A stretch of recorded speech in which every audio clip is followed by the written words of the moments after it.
¿Qué tal? Bienvenidos a Explora, un programa del Ministerio de Educación de la Nación, que convoca a prestigiosos científicos de la Argentina para que nos acerquemos a los grandes temas de la ciencia contemporánea. Hoy exploramos el cambio climático y su relación con las actividades humanas.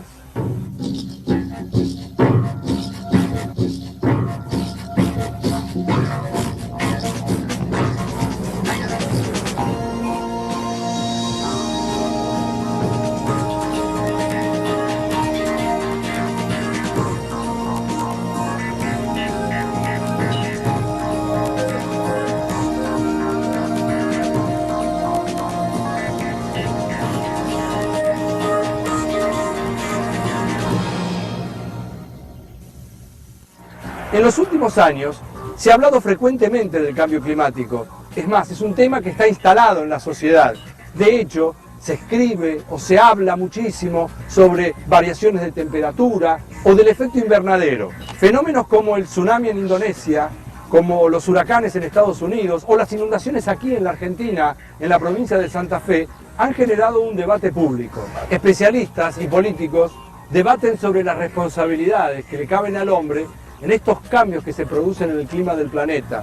Y naturalmente estos cambios afectan el normal desarrollo de todas las formas de vida. Para empezar, una breve definición de lo que es el cambio climático. Para eso hablamos con una experta, con una profesora de la Universidad de Buenos Aires, de la Facultad de Ciencias Exactas y Naturales, la doctora Inés Camiglioni. El cambio climático es la variación del clima, de parámetros meteorológicos que tienen que ver con la atmósfera durante un periodo prolongado de tiempo y en una forma significativa.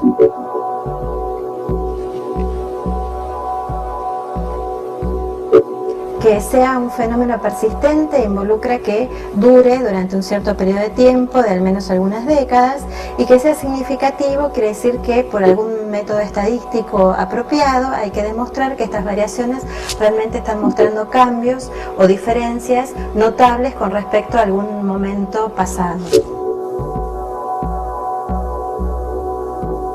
El clima tiene una variabilidad natural. ¿Qué quiere decir? Que se desarrollan ciertos procesos que hacen que algunos veranos sean más calientes, algunos inviernos sean más fríos.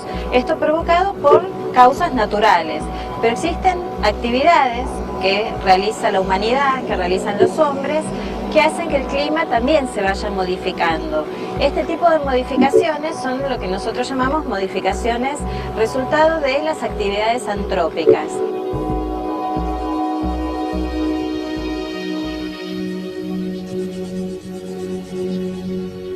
Entre las acciones del hombre que modifican el clima se pueden distinguir dos causas principales. La primera tiene que ver con el reemplazo de las superficies naturales por superficies construidas, por ciudades, por embalses, o el reemplazo también de coberturas vegetales a través del proceso de deforestación.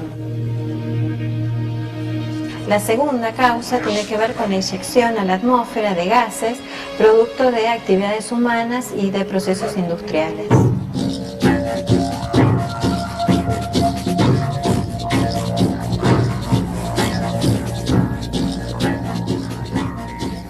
Varios organismos internacionales debaten con preocupación sobre cuál es la relación que hay entre la acción del hombre y los cambios de clima que se han observado en el planeta en las últimas décadas. Un ejemplo reciente es la 10ª Conferencia Internacional sobre Cambio Climático que se hizo sobre fines del año 2004 en Buenos Aires y que concitó la presencia de 140 países y organizaciones no gubernamentales. Aprovechemos ahora para ver cuáles son los cambios climáticos que se han registrado en los últimos tiempos. En los últimos años se produjeron cambios climáticos concretos, como el aumento de la temperatura media global de 0,6 de grado en los últimos 150 años, cambios en los niveles de precipitación, esto significa aumentos en la lluvia en algunos lugares y descensos en otras, retroceso en la mayor parte de los glaciares del mundo.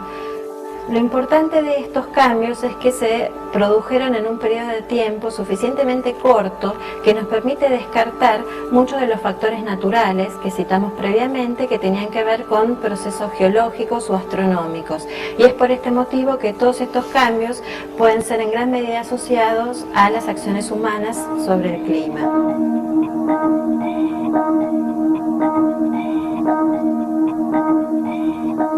Existe un efecto natural de la atmósfera terrestre, que es lo que se conoce con el nombre de efecto invernadero. De hecho, en sí mismo, es un efecto muy beneficioso porque permite mantener los niveles de temperatura en lugares adecuados. Ahora, claro, la injerencia del hombre puede transformar en nocivo este proceso natural. Le preguntamos entonces al doctor Jesús Gardiol, que es investigador de la Facultad de Ciencias Exactas y Naturales de la UBA, ¿en qué consiste realmente el efecto invernadero? Se recurre a la figura de invernadero porque la atmósfera, naturalmente, tiene propiedades similares a estas estructuras construidas de vidrios u otros elementos. Es decir, dejan pasar la radiación solar, pero impiden la salida de la radiación terrestre. De este modo, la mayor parte de la radiación es absorbida por la atmósfera y por la superficie de la Tierra, y una ínfima parte es reflejada al espacio exterior. Al mismo tiempo, tanto la atmósfera como la superficie de la Tierra emiten energía que es absorbida por los diferentes gases que componen la atmósfera. Este efecto de invernadero es el que hace que la temperatura de la superficie de la Tierra sea más alta que si no existiese la atmósfera. Existen gases de invernadero como el óxido nitroso, el dióxido de carbono, el vapor de agua o el metano, que son componentes naturales que hacen que la atmósfera retenga la radiación terrestre. Este efecto natural se potencia y se hace perjudicial con la actividad humana que emiten gases de invernadero, logrando que haya una mayor concentración de dichos gases. Como consecuencia, la radiación saliente es cada vez menor y esto hace que la temperatura de la superficie aumente. Entre las actividades responsables de emitir este tipo de gases, podemos mencionar la quema de combustibles fósiles, la deforestación, la agricultura y la ganadería. La Convención Marco de las Naciones Unidas sobre Cambio Climático, que se hizo en el año 1992, sirve como parte de una serie de acuerdos que tienen los países que se reúnen para discutir sobre este problema. Unos años después, en el año 1997, se hizo el Protocolo de Kioto en Japón, y lo que se pretendió es establecer límites más precisos sobre la emisión de gases de efecto invernadero.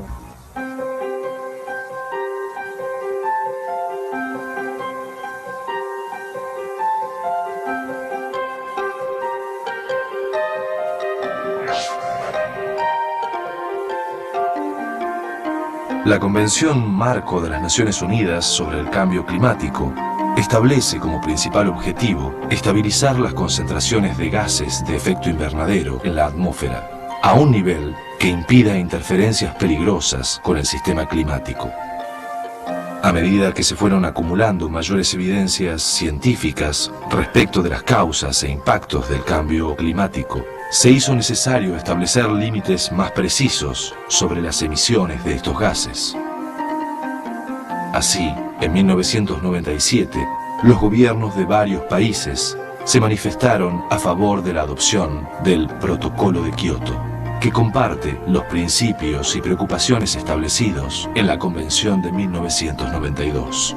Pero a su vez, lamentablemente, el mismo no fue ratificado por 4 países que en su conjunto producen más del 30% de los gases de efecto invernadero: Australia, Estados Unidos, China e India.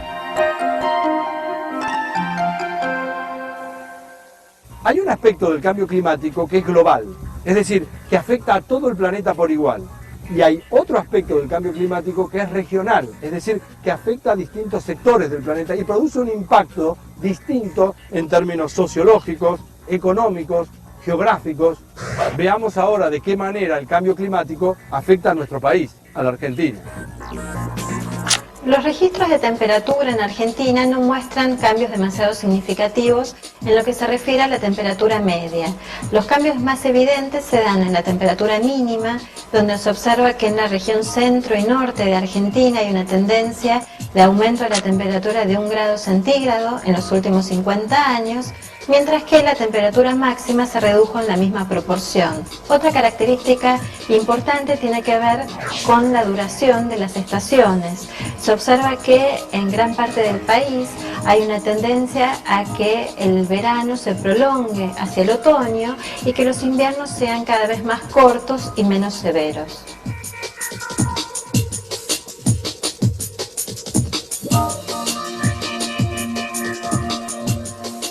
A diferencia de lo que ocurre con la temperatura, la precipitación es una de las variables meteorológicas con cambios más evidentes en Argentina. En particular, en la región centro y norte de Argentina se registra un aumento de la lluvia del 23% durante el último siglo.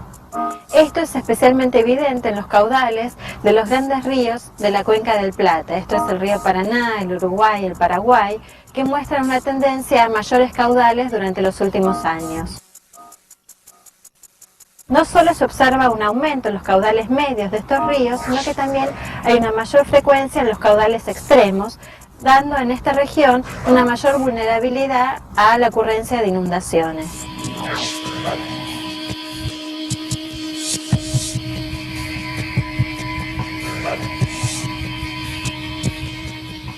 En contraste con lo que ocurre en la zona de la Cuenca del Plata, existe una región de Argentina que muestra tendencias negativas con respecto a la precipitación. Esto es el área de Cuyo y Comahue, que muestran durante el último siglo una tendencia a una reducción de la lluvia del orden del 50%. Esto tiene impactos bastante importantes sobre los caudales de los ríos, que están principalmente alimentados por las masas de agua de deshielo de alta montaña. Esto sin duda puede tener consecuencias bastante importantes para la provisión de agua de toda esta región, que se encuentra frente a riesgo de un déficit hídrico para los próximos años.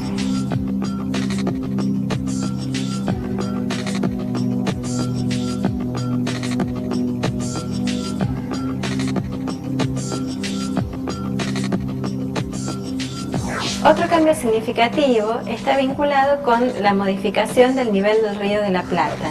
En el último siglo, en el puerto de Buenos Aires, el nivel del río aumentó 17 centímetros.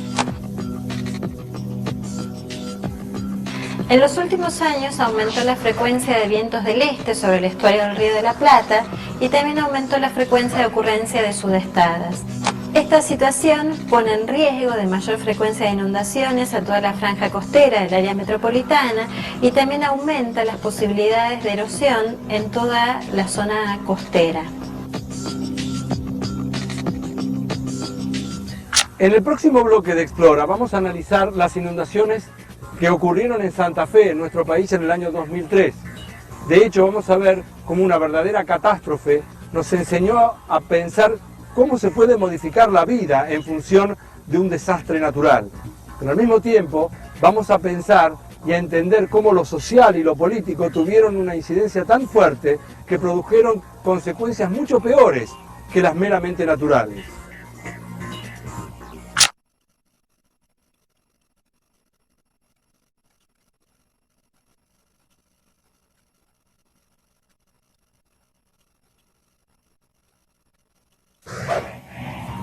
Seguimos ahora en Explora. El capítulo de hoy está dedicado al cambio climático y su relación con la actividad humana. Las inundaciones de la provincia de Santa Fe tocaron la vida de 24.000 hogares. Dejaron 130.000 evacuados sobre una población total de 500.000. Pero la situación fue muchísimo peor porque las aguas avanzaron sobre una población que tenía una pobreza preexistente y una cantidad de desocupados realmente altísima. Por su ubicación, la ciudad de Santa Fe está naturalmente expuesta a una situación de inundación. ¿Por qué? Porque está enclavada en la convergencia de dos grandes ríos, como el Paraná y el Salado. De hecho, esto hace que sea mucho más propensa para la inundación. Ahora, claro, naturalmente el debate público se generó. ¿Se podría haber previsto esto? Al respecto, hablamos con la doctora Claudia Nattenson, que es geógrafa de la Facultad de Filosofía y Letras de la UBA.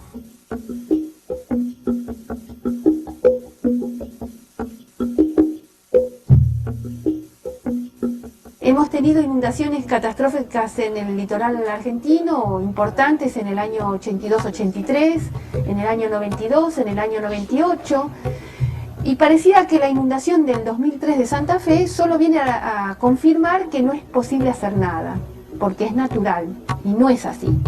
Soy Elvira, la mamá de Mauricio Belgrano, que está desaparecido.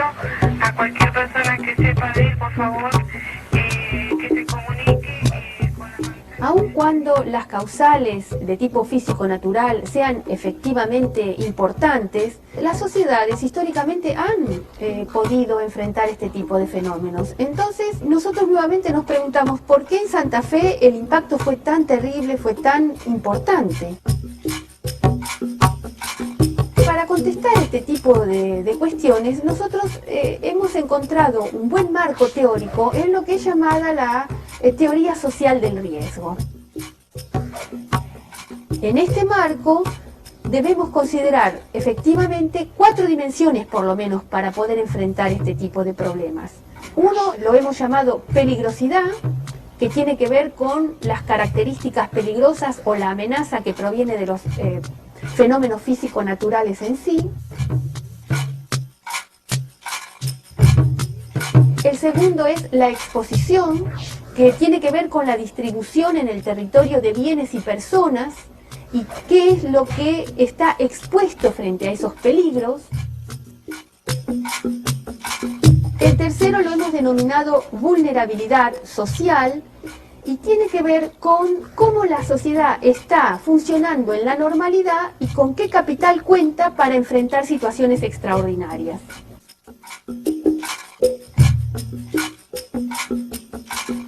Existe una cuarta dimensión que hemos denominado incertidumbre, que se trata de aquellos aspectos desconocidos del problema en cuestión, para los cuales ni la ciencia ni la técnica tiene respuestas en la actualidad. La incertidumbre crece a expensas de los desconocimientos de las otras 3 dimensiones que hemos mencionado y se maneja políticamente, es decir, no hay posibilidades de establecer una solución científico-técnica, entonces la solución va a pasar por la decisión, por lo político, por lo social. Es interesante lo que propone la doctora Nathanson, porque nos permite darle un marco conceptual diferente al análisis de lo que sucedió en la catástrofe de Santa Fe en el año 2003. No solamente hay que analizar los agentes naturales, eso está bien, sino que también hay que pensar en lo que ella llama la teoría social del riesgo, es decir, la peligrosidad, la incertidumbre, la disposición, la vulnerabilidad social. Estas son 4 dimensiones diferentes que nos permiten abordar el problema de una manera distinta. Si la incertidumbre es aquello que no se conoce, en el caso de Santa Fe podemos encontrar que falta información hidroclimática para poder desarrollar sistemas de alerta locales. Que den información a ver si Santa Rosa de Lima se va a llenar de agua o no, o si no hay peligro todavía. Desde el punto de vista de la exposición, ha faltado también lo que son llamadas, el desarrollo de lo que es llamado medidas blandas, planes de contingencia que prevean la posible llegada de una inundación, para la cual la población se prepara haciendo ejercicios de simulación. ¿A qué hora más o menos va a llegar el agua acá? Porque yo me estoy evacuando solo Y desde el punto de vista de la vulnerabilidad social, cuanto mejor esté la sociedad desde el punto de vista económico, mejor va a poder responder y con más recursos va a poder contar para recuperarse en el caso de un impacto de esta naturaleza. Tuvimos la inundación del 82 y bueno, en ese momento se dijo, es una situación extraordinaria, es la máxima centenal. Pero pocos años después, en el 92, volvimos a tener una inundación importante en el litoral argentino. Y luego en el 98, otra más. Entonces, aquello que parecía que era extraordinario, se va transformando en algo normal. Tenemos que convivir con las inundaciones como pulsos naturales. La sociedad, para manejar este tipo de cambio, debe manejar estas incertidumbres previendo, estableciendo planes que nos permitan prever qué es lo que va a pasar y obrar en consecuencia.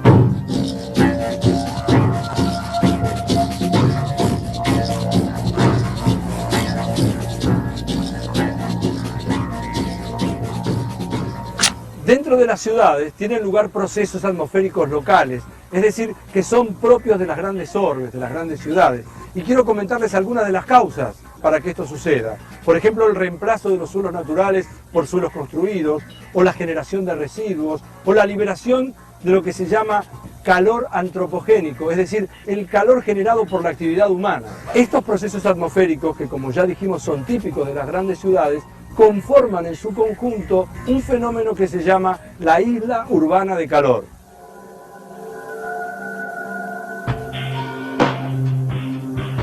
La isla urbana de calor es un fenómeno que hace referencia a las diferencias de temperatura que se registran entre una ciudad y su entorno rural. En general se observa que durante las noches, en las que hay poco viento y hay poca nubosidad, la ciudad muestra temperaturas más elevadas que su entorno rural. Recibe este nombre de isla urbana de calor haciendo referencia a que la temperatura suele ser más alta en el centro de la ciudad y tiende a ir disminuyendo a medida que uno se va alejando hacia las zonas rurales cercanas.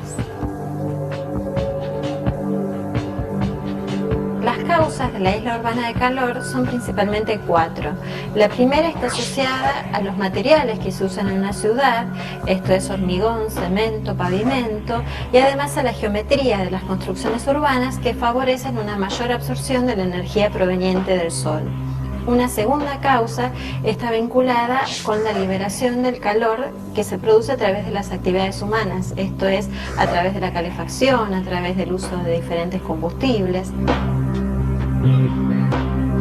La tercera causa de la isla urbana de calor está vinculada con una disminución de la evaporación en ambientes urbanos asociada al reemplazo de las superficies naturales por superficies construidas.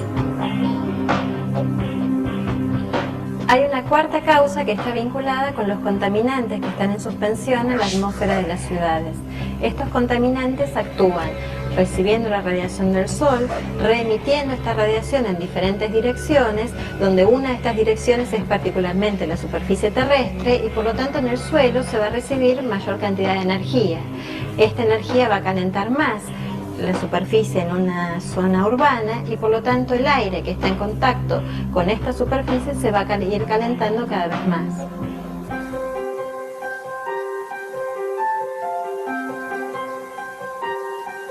La intensidad de la isla de calor se evalúa como la diferencia entre la temperatura medida en el centro de la ciudad y la temperatura medida en una localidad rural cercana.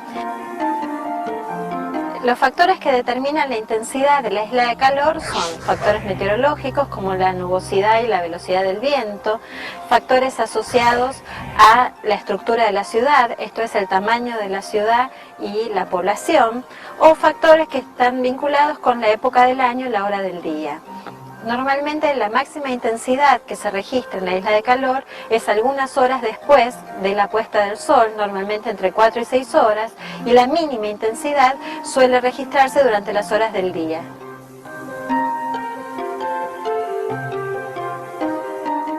La isla urbana de calor produce efectos meteorológicos, económicos y hasta biológicos, y en todos los casos produce impactos positivos y negativos. Vamos a ver ahora cuáles son esos efectos. Desde el punto de vista meteorológico, una de las consecuencias de la isla urbana de calor está asociado al aumento de la precipitación en zonas urbanas comparado con el entorno rural. La isla urbana de calor actúa de forma tal que el aire más cálido que está sobre la atmósfera de la ciudad es forzado a ascender al tener mayor temperatura. En este proceso de ascenso se va enfriando y actúa haciendo que la humedad que contiene condense y dé origen a nubes y precipitación. Este aire que está forzado a ascender es normalmente reemplazado por una brisa de aire más fresco que llega a la ciudad proveniente desde las zonas rurales cercanas. Las consecuencias socioeconómicas se traducen en modificaciones en los requerimientos de energía en ambientes urbanos. En el invierno, las mayores temperaturas que se registran en una ciudad hacen que las necesidades de energía para calefacción sean menores y por lo tanto es un impacto beneficioso. Pero como contraparte, durante el verano, mayores temperaturas van a estar asociadas a un mayor requerimiento de energía para aumentar la refrigeración. Uno de los impactos negativos de la isla urbana de calor está asociado a los efectos sobre la salud. En esta figura se presenta la evolución del número de muertes en la ciudad de Buenos Aires en función de los valores de la temperatura. Lo que se observa es que a medida que la temperatura aumenta, el número de muertes va disminuyendo porque hay menor riesgo de enfermedades cardiovasculares y respiratorias. Esto sucede hasta que la temperatura aumenta hasta un nivel tal, hasta una temperatura crítica determinada, en el que comienzan los efectos de un estrés térmico sobre la población en riesgo, de forma tal que, pasada esta temperatura umbral, el número de muertes comienza a aumentar. El hombre, desde la ciencia, trata de aminorar el impacto que se genera sobre la naturaleza cada vez que produce algo. Y por eso en esta última parte de Explora quiero presentar una disciplina singular. Se llama bioarquitectura o diseño bioambiental. Vamos a consultar ahora a la arquitecta egresada de la Universidad de Buenos Aires, Silvia de Schiller, y ella nos va a explicar que los edificios nunca son inocentes. La edificación siempre altera el medio ambiente y el clima.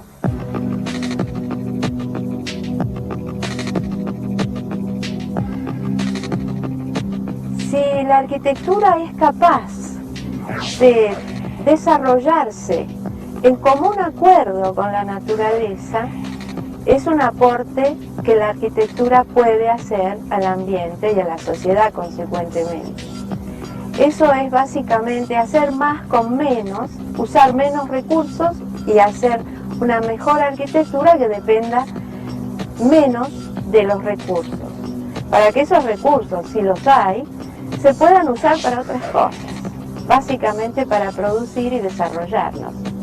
No consumir para producir un problema, que es el calentamiento global y el efecto de la isla de calor, que sí van a ser problemas porque van a rebotar en nuestro hábitat y vamos a tener que suplir las condiciones de diseño que no hemos sabido usar debidamente con más mecanismos, con más energía, con más situación artificial. Los edificios impactan, no son inocentes. Los edificios siempre modifican el clima y el medio en el cual se encuentran. La manera en que impactan es lo que tratamos de evidenciar y de enseñar en nuestra arquitectura bioambiental.